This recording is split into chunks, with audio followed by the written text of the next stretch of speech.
16 novembre, 10 heures. On devrait distribuer des gilets fluorescents à tous ceux que l'on a envie d'éviter. Le soutien psychologique en ce matin-là, ce qui me facilite la tâche. Je ne veux pas leur parler. J'ai l'impression qu'ils veulent me voler, me prendre mon malheur, lui appliquer un baume de formule toute faite pour me le rendre dénaturé, sans poésie, sans beauté, insipide. Alors, je cartographie les lieux. À chaque couleur sa fonction. Bleu, police, pour passer. Jaune fluorescent, soutien psychologique, à éviter. Noir, institut médico-légal, pour la retrouver. Je me précipite vers quelqu'un en bleu, qui me dirige vers quelqu'un en noir, qui me propose un détour par quelqu'un en jaune fluorescent. Je fais mine de ne pas le voir. La mère et la sœur d'Hélène m'accompagnent. Le chemin est interminable. Quelques mètres comme une éternité. De longues aiguilles de pluie glaciale nous transpercent le visage. Chaque personne que je croise récite son texte à la lettre. Acteur d'une pièce jouée et rejouée, vaudeville lugubre, comédie dont les ressorts sont fatigués. La mort est à l'affiche aujourd'hui. Pourtant, cette marche n'est pas une procession funéraire. Ça n'est pas le moment. C'est un jour heureux, le retour de l'être aimé. À l'intérieur du bâtiment, le carrelage est usé. Les mines des employés aussi. Il fait froid. On m'a proposé 10 fois de m'asseoir depuis que je suis arrivée.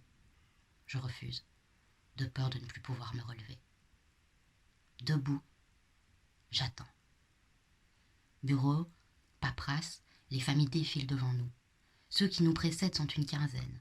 Ils sortent de là effondrés. Vous venez voir Luna Hélène Muyal? C'est à nous. La salle dans laquelle on nous mène est plus chaleureusement décorée. L'antichambre de la mort ne ressemble pas à ce que j'avais imaginé. Pourtant, derrière les lattes qui recouvrent l'ensemble de la pièce, du sol au plafond, j'entends couler le sang des morts. D'un instant à l'autre, je l'imagine faire céder les murs de lambris et nous inonder peu à peu, des pieds à la tête, noyés dans un bain de sang. En réalité, nous l'étions déjà. Une jeune femme s'adresse à nous. Sa voix trahit son habitude. Moments difficiles, circonstances terribles, travail de la police. Tous ces mots semblent usagés, une compassion de seconde main. Ses silences sont calculés, ses gestes préparés. Son sourire paraît tout droit sorti du manuel du petit croque-mort illustré. Chapitre 5. Annonce à la famille. Je ne suis qu'un parmi tant d'autres. Je ne l'écoute que par intermittence. Hélène est là, juste à côté.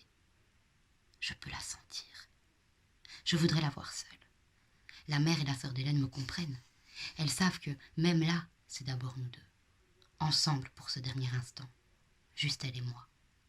Pas la fille de quelqu'un, la sœur, la meilleure amie ou celle qui a été tuée au Bataclan. Je veux qu'elle soit à moi. Rien qu'à moi, comme avant. Nous étions comme deux petites briques de plastique que les enfants s'amusent à emboîter, fait l'un pour l'autre. Notre « Il était une fois » avait commencé un 21 juin, par la musique, soir de concert. Comme toujours au début des grandes histoires, je pensais qu'elle ne voudrait pas de quelqu'un comme moi. Je la trouvais trop belle, trop parisienne, trop tout, pour moi qui n'étais rien. Je l'ai prise par la main, nous nous sommes laissés engourdir par la foule et le bruit. Jusqu'au dernier moment, j'ai cru qu'elle m'échapperait. Puis nous nous sommes embrassés. Ensuite, tout a été très vite. Je lui ai dit que nous irions à New York, que le temps nous appartenait, que ma bonne étoile nous guiderait. Elle m'a dit qu'elle m'aimait. Une histoire comme une autre. Nous étions juste assez lucides pour nous rendre compte de la chance que nous avions, assez fous pour tout miser dessus. Cet amour, c'était notre trésor. La porte s'ouvre. Vous me direz quand vous serez prêt? Elle est là. J'avance vers elle, me retourne, vérifie que nous sommes seuls. Ce moment est à nous. Une vitre nous sépare. Je m'y presse de tout mon poids. Notre vie à deux défile devant mes yeux. J'ai l'impression d'en avoir jamais eu d'autre. Hélène était ma lune. Une brune à la peau de lait. Des yeux qui lui donnaient un air de chouette effarouché. Un sourire dans lequel tenait le monde entier. Je revois celui qu'elle affichait le jour où nous nous sommes mariés. Mais les plus beaux moments de notre vie ne sont pas ceux que l'on colle dans les albums souvenirs. Je me souviens de tous ceux où l'on prenait juste le temps de s'aimer. Croiser un couple de petits vieux et vouloir leur ressembler, un éclat de rire, un matin blanc à lézarder dans le creux des draps. Ces moments les plus insignifiants, où il n'y a rien à montrer, rien à raconter, sont les plus beaux. Ce sont eux qui peuplent ma mémoire. Elle est aussi belle qu'elle l'a toujours été. Fermer les yeux d'une personne décédée, c'est lui rendre un peu de vie. Elle ressemble à celle que je regardais s'éveiller chaque matin. J'ai envie de m'allonger près de son corps langoureux, la réchauffer, lui dire qu'elle est la plus belle femme que j'ai jamais rencontrée.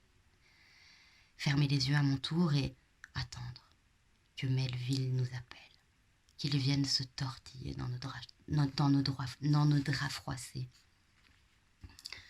Hélène me demandait souvent si l'amour se partageait, si après l'arrivée de notre enfant je l'aimerais autant.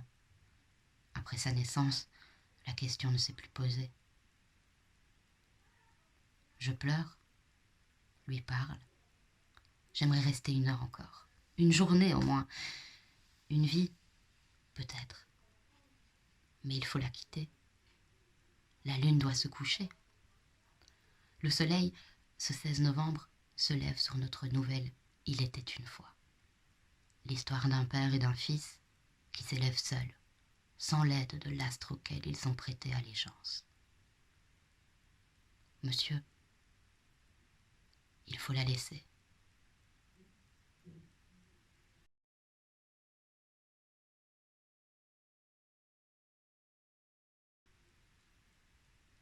Vendredi soir, vous avez volé la vie d'un être d'exception, l'amour de ma vie, la mère de mon fils. Mais vous n'aurez pas ma haine. Je ne sais pas qui vous êtes et je ne veux pas le savoir. Vous êtes des âmes mortes. Si ce Dieu pour lequel vous tuez aveuglément nous a fait à son image, chaque balle dans le corps de ma femme aura été une blessure dans son cœur. Alors non, je ne vous ferai pas ce cadeau de vous haïr. Vous l'avez bien cherché pourtant, mais répondre à la haine par la colère, ce serait céder à la même ignorance qui a fait de vous ce que vous êtes. Vous voulez que j'aie peur, que je regarde mes concitoyens avec un œil méfiant, que je sacrifie ma liberté pour la sécurité. Perdu. Même joueur joue encore. Je l'ai vue ce matin. Enfin, après des jours et des nuits d'attente. Elle était aussi belle que lorsqu'elle est partie ce vendredi soir. Aussi belle que lorsque j'en suis tombée éperdument amoureux, il y a plus de 12 ans. Bien sûr, je suis dévastée par le chagrin. Je vous concède cette petite victoire. Mais elle sera de courte durée. Je sais qu'elle nous accompagnera chaque jour et que nous nous retrouverons dans ce paradis des âmes libres auquel vous n'aurez jamais accès. Nous sommes 2, mon fils et moi, mais nous sommes plus forts que toutes les armées du monde. Je n'ai d'ailleurs pas plus de temps à vous consacrer. Je dois rejoindre Melville qui se réveille de sa sieste. Il a 17 mois, à peine. Il va manger son goûter comme tous les jours, puis nous allons jouer comme tous les jours. Et toute sa vie, ce petit garçon vous fera l'affront d'être libre et heureux. Car non, vous n'aurez pas sa haine non plus.